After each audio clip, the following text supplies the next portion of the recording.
Tapi dia kan nggak ada uang negara di luar. Tanda tangan dia itu adalah uang negara.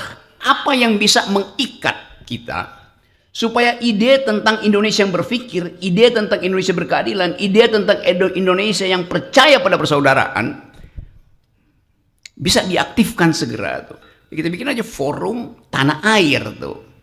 Jadi kata forum itu tidak mengikat secara formal. Siapa saja boleh ikut forum itu. Tanah air tentu untuk mengucapkan janji kita yang ada di luar tanah air untuk kembali ke tanah air dalam bentuk kritik, dalam bentuk proposal perubahan tuh. Jadi dari awal forum tanah air ini diajukan sebagai proposal akademik untuk menandingi proposal-proposal politik, proposal-proposal lembaga survei, proposal-proposal buzzer, segala macam tuh. Jadi betul-betul dimaksudkan dengan awal bahwa FTA itu akan berisi konsep. Karena itu kita kumpulkan, akhirnya dalam waktu yang tidak lama terbentuk jaringan selima benua ini kan. Jadi itu ide dasarnya itu, the origin of the ideas of Forum Tanah Air itu. Tapi kemudian Forum Tanah Air melihat bahwa ada hal yang lebih konkret yang mesti dilakukan, itu mengawasi kekuasaan. Jadi Anda lihat, bayangin, paradigmnya adalah ideas, tetapi kebutuhan konkret kita adalah mengawasi kekuasaan. Pada itu kekuasaan Jokowi. Jadi ide politik, daily politics, current politics akhirnya juga masuk menjadi kepentingan kita. Itu dasarnya tuh, supaya nggak ada lagi pertanyaan kenapa Forum Tanah Air berpolitik, padahal idenya adalah desain konseptual. Kenapa Forum Tanah Air dihasilkan justru dari Amerika, dianggap ini adalah bagian dari cawe-cawe kaum liberal atau libertarian, bukan. Jadi sebetulnya sejarah ini menunjukkan ada kepentingan dari teman-teman di luar negeri yang tidak mampu mengakses secara real time apa yang terjadi di Indonesia dalam bentuk gosip segala macam. Tapi kemudian karena dibuatkan forum, maka webnya jadi itu. Jadi kita anggap bahwa ini adalah nexus of thought, itu jaringan pikiran yang memungkinkan kita share ideas. Itu dasarnya. Nah, kalau dia berkembang akhirnya sampai dibubarkan, itu pertanda bahwa ide yang hendak kita selundupkan ke Indonesia, ide yang hendak kita investasikan ke Indonesia itu tidak disukai oleh kekuasaan. Kan harusnya kekuasaan berterima kasih karena ada audit eksternal di dalam politik, yaitu dari luar. Mereka cuma ingin audit internal. Mereka yang belajar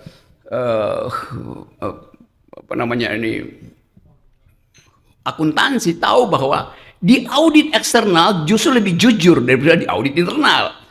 Jadi mestinya pemerintah menganggap bahwa Forum Tanah Air ini ada sounding board yang memberi semacam kalau tentara bilang army readiness, kesiapsiagaan setiap saat, kan begitu maksudnya kan, ada istilah itu tuh. Jadi kita Forum Tanah Air juga army readiness di dalam ide itu, tapi kemudian dimusuhi itu ya. Kan itu yang terjadi ya. Jadi diskurs itu yang hendak kita halang. Jadi kita mau kembali setelah situasi mulai terlihat seolah-olah tertata, kita mau balik lagi tadi Pak Tata betul untuk menagih konsistensi dari Presiden Prabowo hari ini.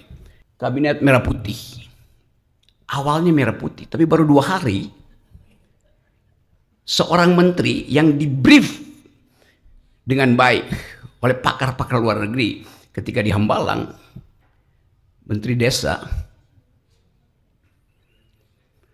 memakai kop surat Kementerian Desa untuk memerintahkan kepala desa berkumpul di sebuah desa untuk memenangkan istrinya yang sedang kampanye di desa itu. Kan dari awal kita lihat bahwa briefing Prabowo itu tidak dipahami atau sengaja diabaikan oleh menteri itu karena kepentingan individual, karena kepentingan pribadi. Jadi mestinya kalau kita pakai semacam prinsip, paradigmanya adalah rakyat yang diucapkan terus oleh Pak Prabowo.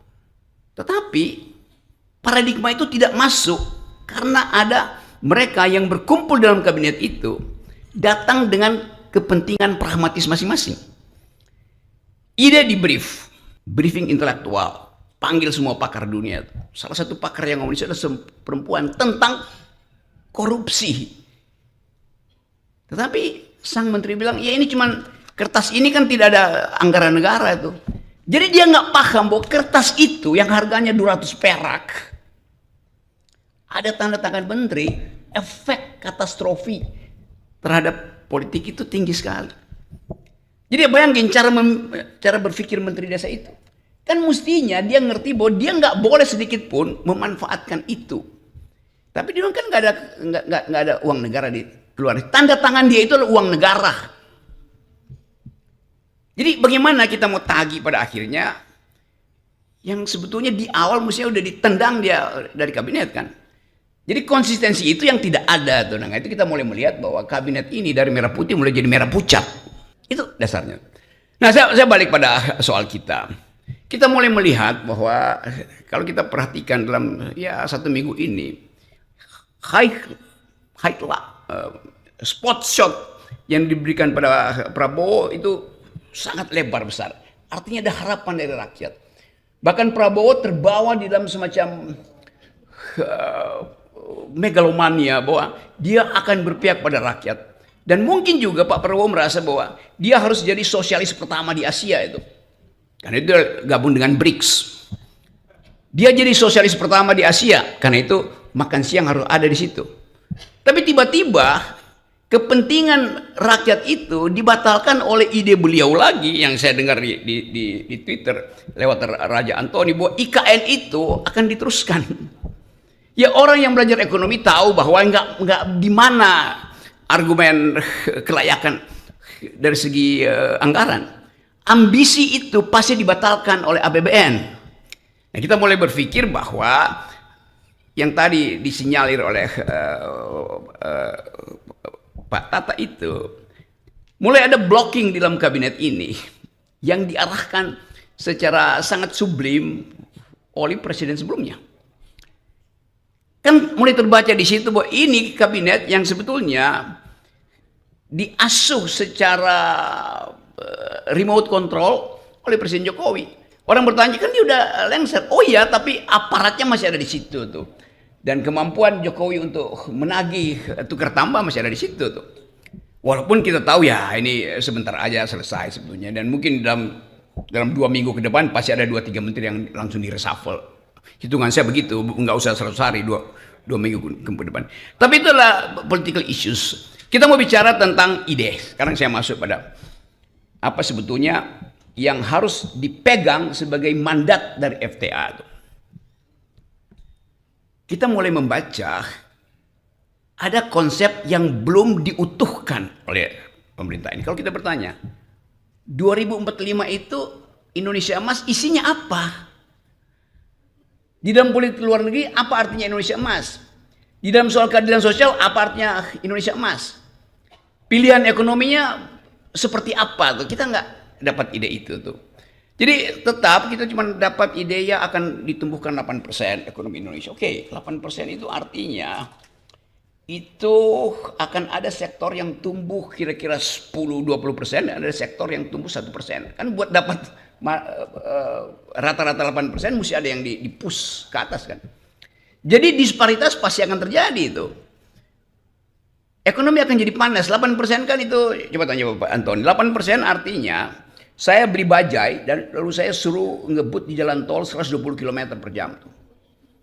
Rontok mesinnya tuh. Benar Pak Antoni konsepnya. Belum lagi kita mau tagih konsep 8% itu, grossnya 8%, berapa persen ecological footprint yang disumbangkan oleh pabrik-pabrik akan mengoperasikan 8%. Berapa banyak deforestasi yang disebabkan oleh ambisi 8%. Berapa banyak tanah-tanah di pantai utara yang juga akan dikendalikan oleh oligarki itu yang diperjuangkan terus oleh Pak Said Didu.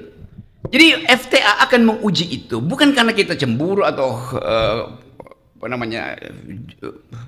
dendam, tapi kita mau lihat kemasukakalan dari konsep 8%. Itu akan kita studi terus tuh. Kita mau lihat kemasukakalan dari proposal untuk menghidupkan kembali IKN. Apa dasarnya tuh? Yang paling penting kita tahu bahwa soal Indonesia ini yang diucapkan terus oleh Pak Prabowo adalah soal pangan.